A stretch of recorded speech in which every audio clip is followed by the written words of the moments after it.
विकास बेतिया।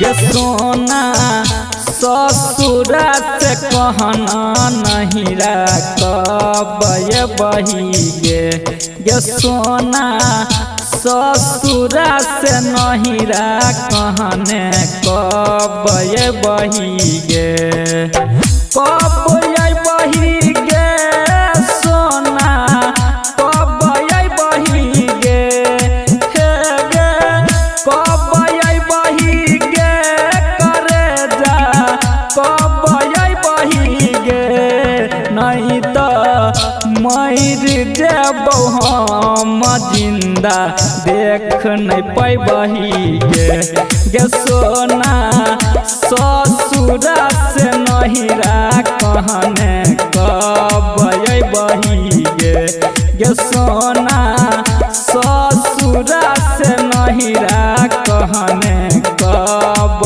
बही गे।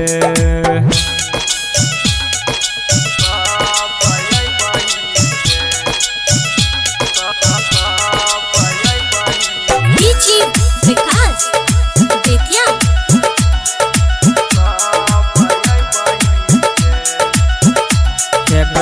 मिल के तोरा से मन करे छो एतने जान तर पागे मिल के तोरा से मन करे छो एतने जान तर पागे अखिया से लोरावा नहीं के रुकई छो अखिया से लोरावा नहीं के रुकई छो फसरी लगा के हम मरब जिंदा नहीं देख पैबही गे सोना ससुरा से नहीं कहने कब बही गे जानू ससुरा से नहीं कहने कब बही गे।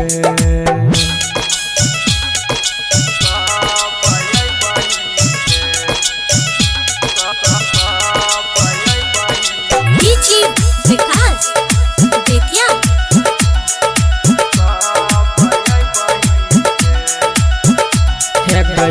हजय अकेला पगला बनल छो तोरा से जान बिछड़ के हजय अकेला पगला बनल छो तोरा से जान बिछड़ के राइटर सुशील शर्मा कहै छो राइटर सुशील शर्मा कहै छो पल भर में जान देबो के जिंदा नहीं देख पैबही गे सोना ससुरा से नहीं कहने कब बही गे करे जा ससुरा से नहीं कहने कब बही गे कहिया कहना।